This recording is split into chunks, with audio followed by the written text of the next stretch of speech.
आयरा अब अपनी जिंदगी को लेकर पूरी तरह अडिग हो चुकी होती है। उसने दिल ही दिल में ठान लिया होता है कि चाहे कुछ भी हो जाए, वो कामयार को उसकी पुरानी सुलझी हुई जिंदगी की तरफ वापस लेकर ही रहेगी। उसी जिद और उम्मीद के साथ वो हर दिन खुद को मजबूत बनाए रखती है। एक रात जब कामयार काफी देर से घर लौटता है तो वो देखता है कि आयरा उसके बिस्तर पर गहरी नींद में सो चुकी है। ये मंजर देखते ही उसके अंदर गुस्से की लहर दौड़ जाती है। पहले तो वो उसे जगाने की कोशिश करता है, लेकिन आयरा इतनी गहरी नींद में होती है कि उसकी आंख ही नहीं खुलती। झुंझलाहट में आकर कामयार जानबूझकर पास रखी पानी की बोतल जमीन पर गिरा देता है। तेज आवाज से आयरा की नींद खुल जाती है और वो चौंक कर उठ बैठती है। नींद से उठते ही आयरा गुस्से में कामयार पर बरस पड़ती है कि ये क्या तरीका है इस तरह शोर मचाने का।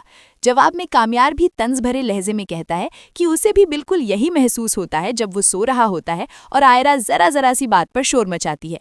बात धीरे धीरे बहस में बदल जाती है और दोनों के बीच तीखी नोकझोंक शुरू हो जाती है। इसी दौरान आयरा एक बार फिर कोशिश करती है कि किसी तरह कामयार को समझा सके, उसे राजी कर सके, ताकि वो खुद को बर्बाद करने की राह छोड़ दे और पहले जैसा बन जाए।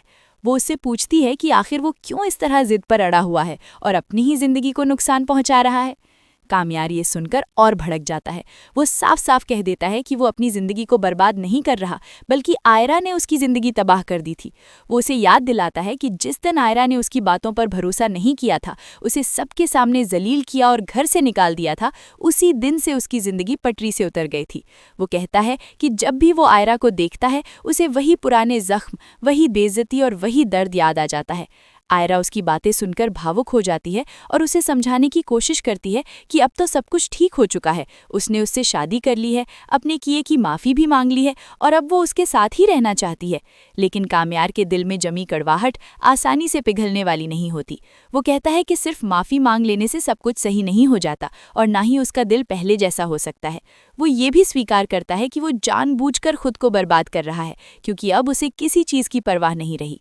आयरा परेशान होकर उससे कहती है कि उसे अपने आप को इस तरह ख़त्म नहीं करना चाहिए और उसकी बात मानकर फिर से वही इंसान बन जाना चाहिए जो वो पहले हुआ करता था। इस पर कामयार बेहद टूटे हुए अंदाज में जवाब देता है कि अब कुछ भी पहले जैसा नहीं हो सकता।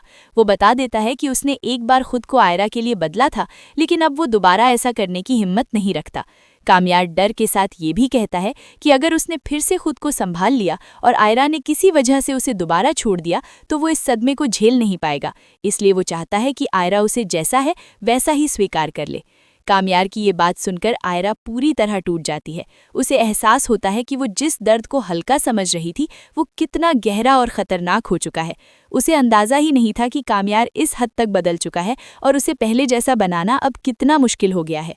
उस घर का माहौल भी आयरा के लिए बेहद भारी हो चुका होता है। वहाँ सिर्फ कामयार की दादी ही होती हैं जो उससे ठीक से बात करती हैं और थोड़ा सुकून देती हैं। बाकी घर के लोग आयरा से या तो दूरी बनाए रखते हैं या बिल्कुल बात ही नहीं करते। ऐसे माहौल में आयरा खुद को अकेला, बेबस और जंग लड़ता हुआ महसूस करती है, लेकिन फिर भी वो हार मानने को तैयार नहीं होती। उसके दिल में अब भी यही उम्मीद जिंदा होती है कि एक दिन वो कामयार के दिल तक पहुँच पाएगी और उसे फिर से वही इंसान बना पाएगी जिससे उसने बेइंतहा मोहब्बत की थी।